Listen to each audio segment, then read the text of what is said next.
Assalamualaikum warahmatullahi wabarakatuh. Alhamdulillahi wahdah, wassalatu wassalamu ala man la nabiyya ba'dah, amma ba'd.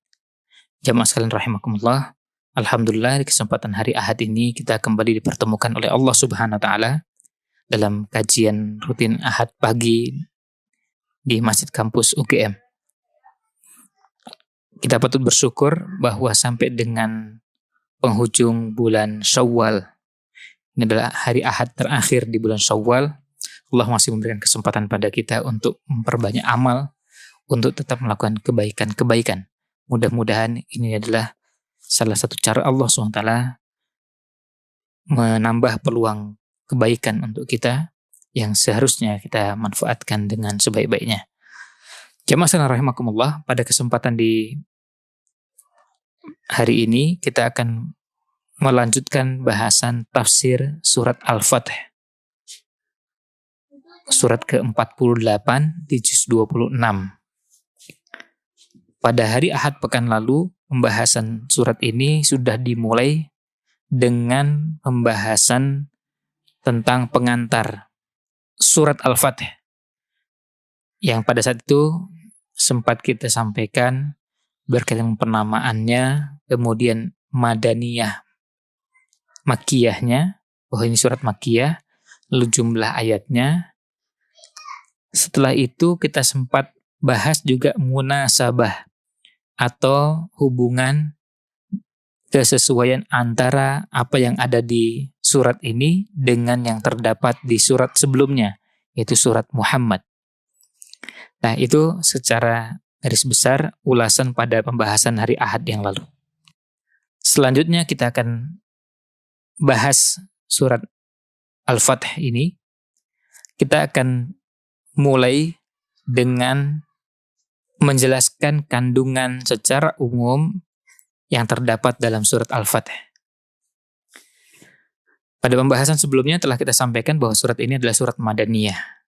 Madaniyah itu artinya surat yang turun pada periode Madinah, setelah Nabi SAW hijrah dari Makkah ke Madinah dan beliau berdomisili di kota Madinah, maka dinamakan dengan surat Madaniyah. Selanjutnya, pembagian surat ini tidak hanya surat Madaniyah dan Makkiyah, bahkan sebagian ulama membaginya sampai dengan musimnya. Musim dingin, musim panas, termasuk surat atau ayat yang turun itu malam atau siang. Nah, ini yang diungkapkan oleh sebagian ulama tafsir, seperti misalnya yang diungkapkan oleh Profesor Dr. Wahbah Zuhaili dalam tafsir Al-Munir. Beliau mengatakan bahwa surat ini turun pada malam hari dalam perjalanan dari Makkah ke Madinah pasca perjanjian Hudaybiyah. Jadi setelah perjanjian Hudaybiyah, kemudian pulang, dalam perjalanan kemudian mendapatkan surat ini, surat Al-Fatih. Dan ini isinya, pembahasan surat ini diantaranya menyinggung tentang orang-orang munafikin yang ada di kota Madinah. Selain itu, surat ini juga membahas tentang beberapa hal berhubungan dengan syariat, seperti jihad, ibadat, dan muamalat. Surat dimulai dengan kabar gembira kepada Nabi SAW bahwa Al-Fatih, penaklukan, kemenangan akan diraih.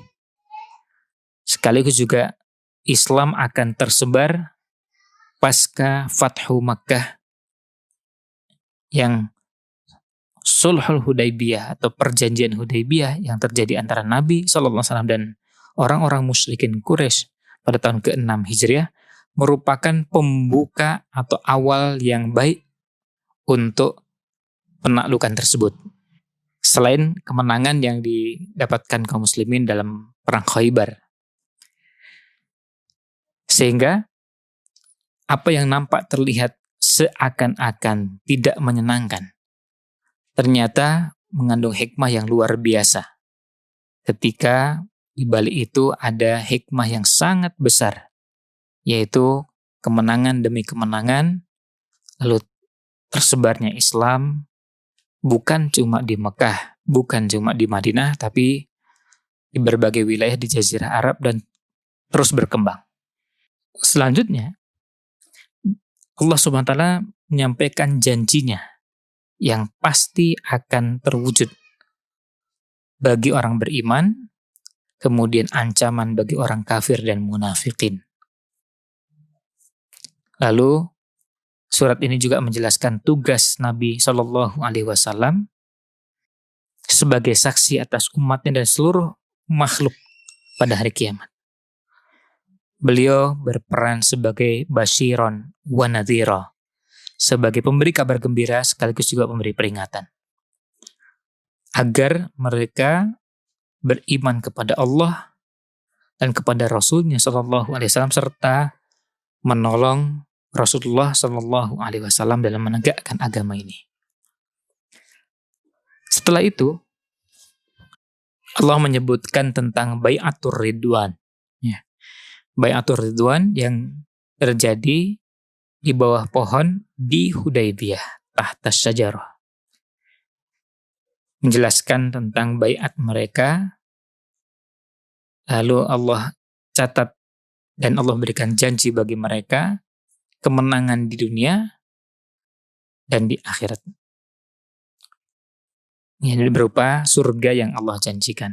Innal ladzina yubayyi'unaka innama yubayyi'unallah. Lalu di ayat yang di bagian yang lain, laqad radhiyallahu 'anil mu'minina id yubayyi'unaka tahtas syajarah. Selain itu, Allah juga menyebutkan celaan terhadap orang munafikin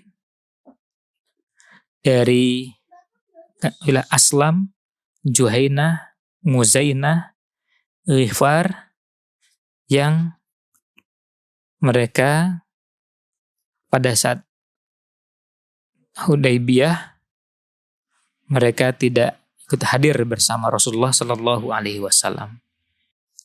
Sebaliknya, Allah memaafkan orang-orang yang punya uzur, baik orang yang buta, orang yang pincang, orang yang sakit, dari melaksanakan jihad. Ada orang-orang yang dikenakan diberi uzur tidak berjihad karena mereka punya halangan-halangan syar'i. Nah, mereka tentu tetap punya kewajiban untuk melakukan ketaatan kepada Allah dan Rasul-Nya sesuai dengan kemampuan yang Allah berikan kepada mereka. Dalam surat ini juga menyebutkan karunia Allah Subhanahu wa taala kepada orang-orang beriman terkait dengan Sulhul Hudaybiyah yang di awal sepintas merugikan.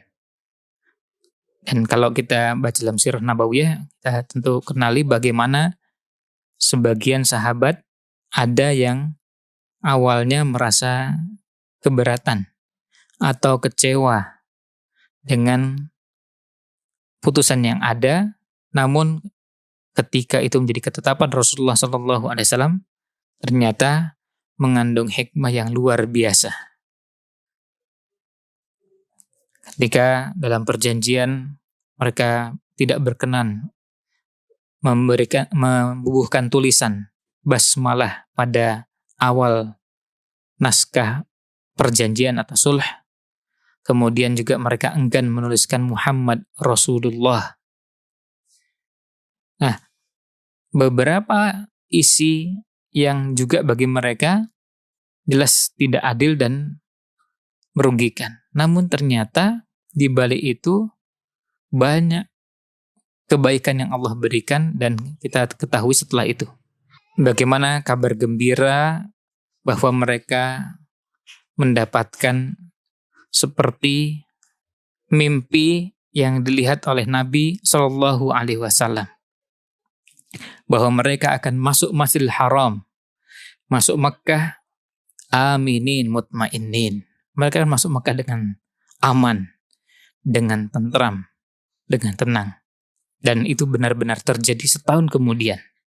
Mereka masuk ke dalam kota Makkah dalam keadaan bisa menjalankan umroh seperti yang sudah diinginkan sebelumnya. Di akhir surat ini ditutup dengan 3 hal. Pertama, diutusnya Nabi Muhammad SAW dengan membawa petunjuk dan agama yang hak untuk memenangkan agama ini dari semua agama yang ada di muka bumi. Yang kedua, sifat yang diberikan kepada Nabi SAW dan orang-orang beriman dengan sifat rahmat atau kasih sayang terhadap sesama mereka, sesama orang-orang beriman, dan tegas terhadap orang kafir yang memusuhi. Serta yang ketiga, janji untuk orang-orang beriman yang beramal soleh akan mendapatkan ampunan dan pahala yang besar. Nah, itulah beberapa gambaran tentang kandungan dari surat Al-Fath, surat ke-48 di juz 26 ini. Selanjutnya, ketika kita hendak membahas ayat pertama pada firman Allah Subhanahu wa taala, "Inna fatahna laka fatham mubina", maka mau tidak mau kita membahas tentang peristiwa perjanjian Hudaybiyah yang terjadi di bulan Dzulqa'dah tahun ke-6 Hijriah. Kebetulan bulan Dzulqa'dah ini akan kita masuki beberapa hari lagi, dan persis Ahad pekan depan jelas sudah masuk bulan Dzulqa'dah. Lalu peristiwa yang lainnya adalah peristiwa Fathu Makkah. Kita akan kesulitan untuk membahas Fathu Makkah kalau kita tidak membahas Sulhul Hudaybiyah atau perjanjian Hudaybiyah. Terkait dengan perjanjian Hudaybiyah ini, kita bisa bahas dalam beberapa poin. Dimulai dari penyebab adanya kejadian ini. Kalau kita lihat, ketika Islam mulai bergerak dan tersebar, bukan hanya di Madinah, tetapi juga mulai berkembang dan dikenal oleh banyak kalangan, sedikit demi sedikit sudah mulai terlihat sinyal-sinyal kemenangan yang besar dan keberhasilan dakwah Islam ini mulai nampak. Langkah permulaan sudah dirancang untuk mendapatkan pengakuan terhadap haknya kaum muslimin agar bisa melaksanakan ibadah di Masjidil Haram di Makkah Al-Mukarramah yang sebelumnya dihalangi oleh orang-orang musyrikin selama 6 tahun. Ketika masih berada di Madinah, Rasulullah SAW pernah bermimpi bahwa beliau bersama para sahabat kelak akan memasuki Masjidil Haram, mengambil kunci Ka'bah, kemudian melaksanakan rangkaian ibadah umrah. Tentu di dalamnya ada tawaf. Sebagian sahabat ada yang mencukur rambutnya, kemudian sebagian yang lain ada yang memendekkan rambutnya, ada yang taksir dan ada yang halq.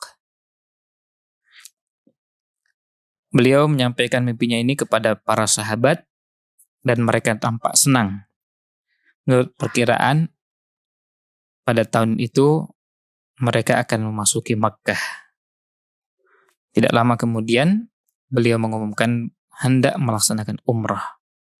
Untuk itu, para sahabat melakukan persiapan untuk melakukan perjalanan yang cukup jauh dari Madinah ke Makkah. Kemudian, kaum muslimin mulai berangkat. Dan sebelum berangkat, informasi rencana keberangkatan ini didengar juga oleh orang-orang yang berada di luar kota Madinah. Beliau SAW mencuci pakaian lalu menaiki unta beliau yang kita kenal dengan nama Al-Qaswa. Kepemimpinan Madinah diserahkan kepada sahabat Abdullah bin Ummi Maktum. Keberangkatan Rasulullah SAW dengan para sahabat dilaksanakan pada hari Senin 1 Dzulqa'dah tahun 6 Hijriah. Istri beliau, Ummu Salamah, ikut berangkat dalam perjalanan ini. Dan sahabat yang ikut berangkat dalam perjalanan ini diperkirakan 1.400, sebagian mengatakan 1.500 orang. Para sahabat berangkat tanpa membawa persenjataan karena niat awalnya memang hendak melaksanakan umrah. Kalaupun membawa senjata sekedar pedang yang biasa dibawa dalam perjalanan, itu umum dilakukan oleh musafir, tapi bukan alat-alat perang. Selanjutnya Nabi SAW berangkat melakukan perjalanan, dan beliau melalui rute dari Madinah lewat Dzul Hulaifah, kemudian Sofra, lalu Hamraul Asad, Badar, Rabigh, Juhfah, Amuj, Usfan, kemudian sampai di Hudaybiyah. Ketika mereka mendengar, orang-orang musyrikin mendengar keberangkatan Rasulullah Shallallahu Alaihi Wasallam, kaum Quraisy segera bermusyawarah. Mereka memutuskan untuk menghalangi kaum muslimin memasuki Masjidil Haram dengan cara apapun. Setelah Rasulullah SAW dapat menghindari beberapa kabilah, seorang dari Bani Ka'ab memberikan informasi penting kepada beliau bahwa orang-orang Quraisy memberangkatkan pasukan dan tiba di Ridwa. Di samping itu ada 200 penunggang kuda di bawah komando Khalid bin Walid yang mengambil posisi di Qura al-Ghamim di jalur utama menuju Mekah, dan pasukan Khalid bin Walid ini berupaya menghalangi kaum muslimin yang akan masuk. Khalid bin Walid menugaskan beberapa penunggang kuda untuk mengawasi kedua belah pihak. Pada saat itu Khalid bin Walid belum masuk Islam.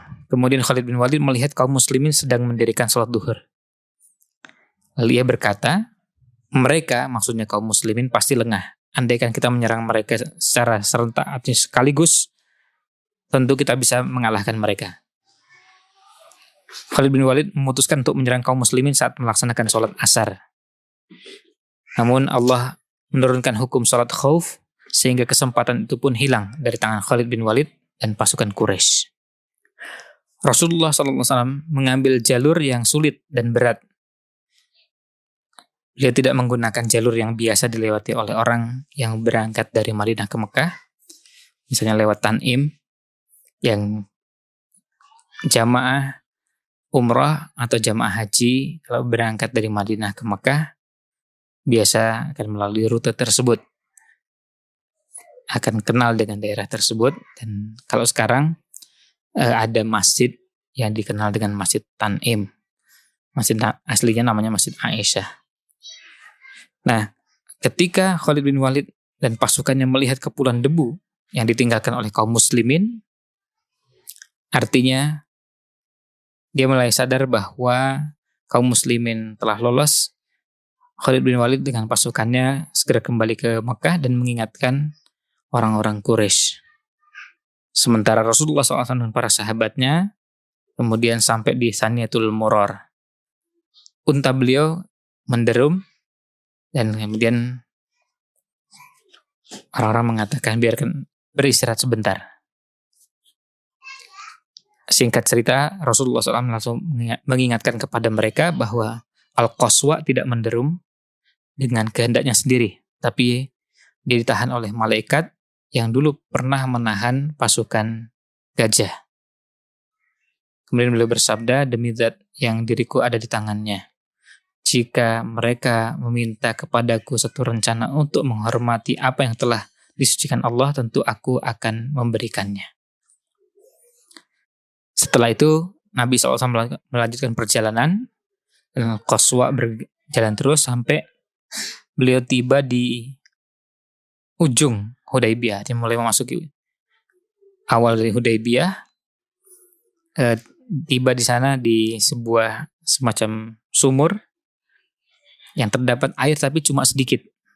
Para sahabat lalu mengkonsumsi air tersebut, ternyata tidak cukup dengan jumlah orang yang begitu banyak, sekitar 1.400 atau 1.500-an. Setelah itu beliau memungut anak panah dari tabung dari tempatnya, dan kisah ini disebutkan oleh Sofiyur Rahman Mubarakfuri dalam Ar-Rahiqul Maktum.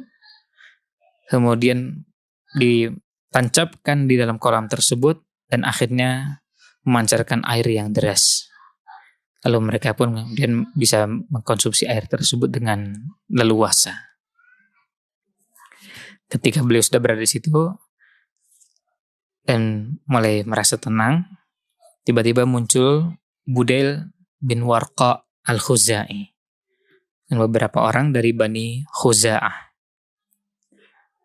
Lalu beliau memberi nasihat bahwa orang-orang Quraisy menyiapkan pasukan untuk menghalangi Rasulullah SAW dan kaum muslimin memasuki Masjidil Haram. Lalu Rasulullah SAW menjelaskan bahwa sesungguhnya kami datang bukan untuk memerangi siapapun, kami datang untuk melaksanakan ibadah umroh. Akhirnya Budail menjadi mediator antara Rasulullah SAW dengan orang-orang Quraisy untuk membangun komunikasi yang karena kedua belah pihak punya persiapan dan ada kondisi yang jika tidak ditengahi bisa terjadi pertumpahan darah. Ketika pesan Budail ini disampaikan kepada orang-orang Quraisy, sebagian masih belum sepenuhnya bisa menerima cerita tersebut. Untuk meyakinkan, akhirnya mereka, orang-orang Quraisy, mengirim Mikros bin Hafs. Dan ketika Rasulullah melihat Mikros bin Hafs ini datang, beliau mengatakan dia adalah orang yang suka berkhianat.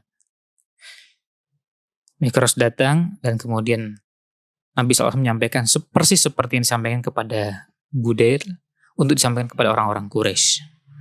Nah, itu contoh sekelumit bahasan yang berhubungan dengan perjanjian Hudaybiyah. Tentu detail-detailnya masih ada bagian-bagian lain.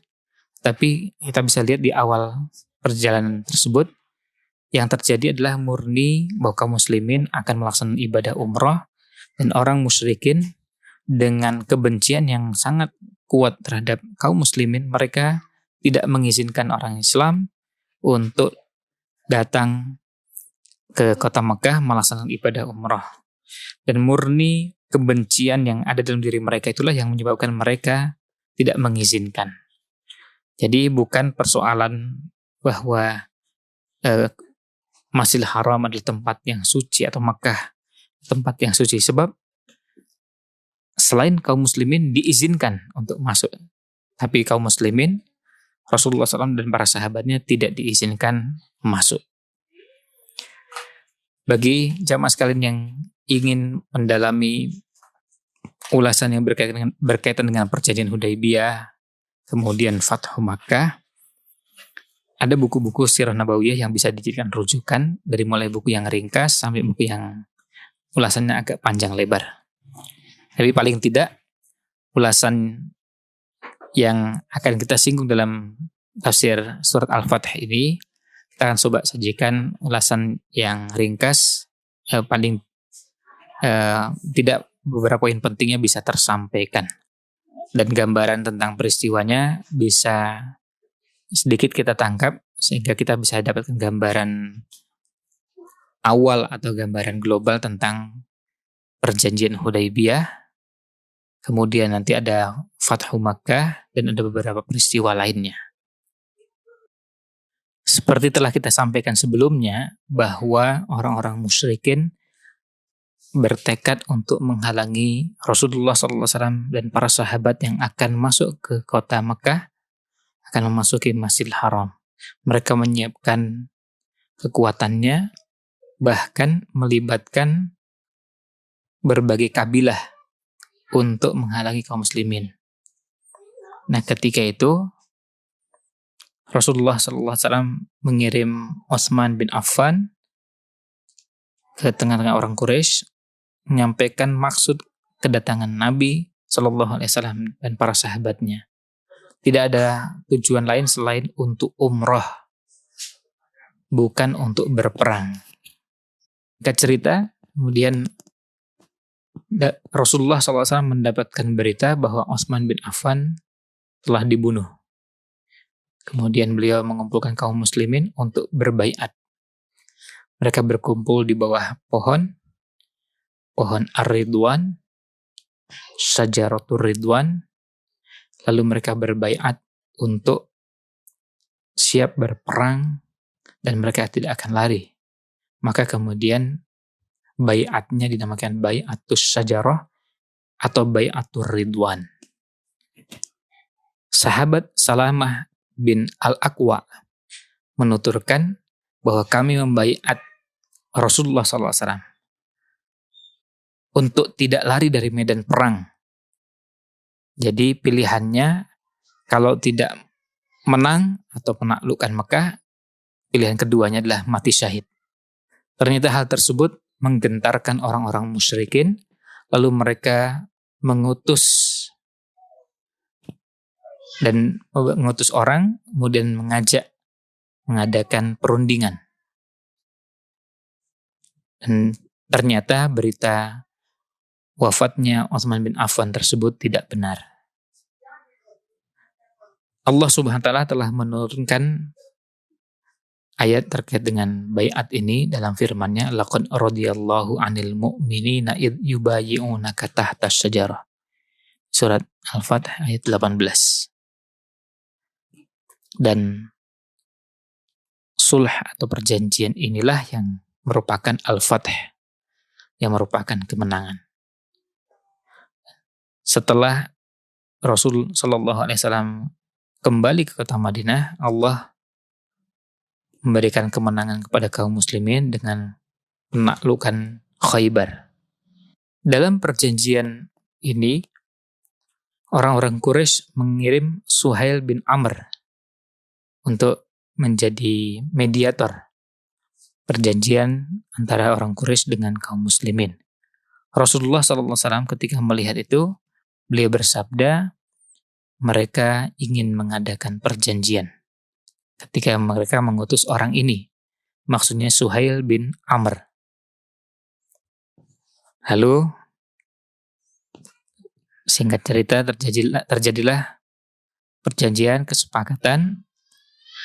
Nabi SAW minta Ali bin Abi Thalib sebagai notulen, lalu dimulailah kesepakatan antara kaum muslimin atau Rasulullah SAW dengan orang-orang musyrikin. Dalam perjanjian tersebut, ketika dituliskan Bismillahirrahmanirrahim, Suhail bin Amr ini keberatan dan dia minta diganti dengan Bismikallahumma. Demikian pula pada saat dituliskan Muhammad Rasulullah, Suhail keberatan dan minta ditulis Muhammad bin Abdillah. Akhirnya disepakati kesepakatan dalam perjanjian Hudaybiyah ini, di mana kedua belah pihak sepakat untuk melakukan gencatan senjata selama 10 tahun. Tidak terjadi peperangan antar kedua belah pihak, tidak boleh ada saling menyerang antar kedua belah pihak. Lalu siapapun yang datang dari orang-orang Quraisy mendatangi Nabi SAW, maka harus dikembalikan. Artinya datang bergabung. Sebaliknya, kalau ada dari para sahabat yang bergabung dengan orang Quraisy, maka tidak dikembalikan kepada Rasulullah SAW dan para sahabatnya. Siapapun yang hendak mengikat perjanjian dengan pihak Nabi Muhammad SAW dipersilahkan, sama juga dengan kabilah-kabilah yang hendak mengikat perjanjian dengan orang-orang Quraisy juga dipersilahkan. Setelah terjadi kesepakatan tersebut, Bani Khuza'ah mengikat perjanjian dengan Rasulullah SAW. Termasuk isi kesepakatannya adalah kaum muslimin harus pulang dari Mekah pada tahun ini dan mereka bisa kembali ke Mekah pada tahun berikutnya. Itu pun masuknya hanya dalam waktu 3 hari. Melihat kesepakatan yang terjadi, ada sebagian sahabat yang keberatan dengan isi perjanjian. Karena persyaratan yang ada tidak berimbang. dan merugikan kaum muslimin. Meskipun pada hakikatnya inilah yang namanya kemenangan yang besar. Inilah hakikat kemenangan. Karena dalam perjanjian ini artinya orang musyrikin mengakui kedudukan kaum muslimin. Dan dengan adanya perjanjian untuk tidak saling menyerang, ada gencatan senjata, kaum muslimin bisa istirahat dari berbagai peperangan yang telah menyibukkan mereka, yang bisa melemahkan mereka karena sibuk dengan serangan-serangan orang-orang musyrikin. Dan kaum muslimin bisa fokus berdakwah dengan kondisi aman dan menjadi kesempatan banyak orang untuk mengenal dan masuk Islam. Inilah yang dinamakan dengan hakikat kemenangan. Inilah yang dimaksud dengan fatham mubina. Inna fatahna laka fatham mubina. Yang ada di ayat pertama. Dan ini merupakan muqaddimah atau merupakan jalan masuk untuk penaklukan kota Mekah. Imam Az-Zuhri mengatakan bahwa pada saat itu kaum muslimin jumlahnya 1.400 atau 1.500. Dan alhamdulillah pada saat Fathu Mekah jumlah kaum muslimin mencapai 10.000 orang. Termasuk di dalamnya adalah Khalid bin Walid yang tadi berada di kubunya orang musyrikin dan Amr bin As. Nah, inilah yang dinamakan Fath, ya, yang dinamakan dengan Fathu Makkah. Sahabat Ibnu Mas'ud, Jabir bin Abdullah Al-Bara radhiyallahu anhum mengatakan, innakum ta'uddunal fatha fatha Makkah wa nahnu na'uddul fatha sulhal Hudaybiyah. Kalian mengira yang dinamakan Al-Fath itu adalah Fathu Makkah. Sedangkan kami lihat bahwa Al-Fath di sini, penaklukan di sini adalah Sulhul Hudaybiyah. Selanjutnya, Nabi SAW kemudian menyembelih hewan yang beliau bawa. Karena ini dalam rangkaian ibadah umrahnya. Dan disembelih karena tidak bisa melakukan ibadah umrah, sehingga ini termasuk yang diistilahkan dengan orang yang muhsar, yang terhalang untuk bisa melakukan rangkaian ibadah umrah maupun ini berlaku juga di ibadah haji. Kalau dalam Al-Quran Allah berfirman, fa in uhsirtum famastaysara minal hadi. Jika kalian tidak bisa masuk, jika kalian terhalang untuk melaksanakan ibadah umrah maupun haji, maka kalian bisa menyembelih dari hadyu yang bisa kalian bawa. Nah, dalam perjalanan pulang dari Mekah setelah kejadian ini, di perjalanan Rasulullah Shallallahu Alaihi Wasallam mendapatkan wahyu, yaitu surat Al-Fath ini. Jadi di perjalanan antara Mekah ke Madinah dan turunnya pada malam hari. Inilah sedikit pembahasan yang berkaitan dengan ayat pertama pada firman Allah Subhanahu wa taala, inna fatahna laka fatham mubina. Mudah-mudahan ulasan singkat yang bisa kita bahas berkaitan dengan beberapa hal berhubungan dengan awal surat ini dan makna dari Fatham Mubina. Al-Fath di sini yang dimaksud adalah Sulhul Hudaybiyah. Berikut kisah perjanjian Hudaybiyah dan sedikit nanti akan kita singgung lebih lengkap pada kesempatan yang lain berkaitan dengan Fathu Makkah atau penaklukan kota Makkah. Mudah-mudahan ini semua bisa menjadi pengetahuan yang memberikan manfaat bagi kita semua. Demikian, mudah-mudahan ada manfaat yang bisa diambil. Mohon maaf jika ada yang kurang berkenan. Wallahu a'lam. Wassalamualaikum warahmatullahi wabarakatuh.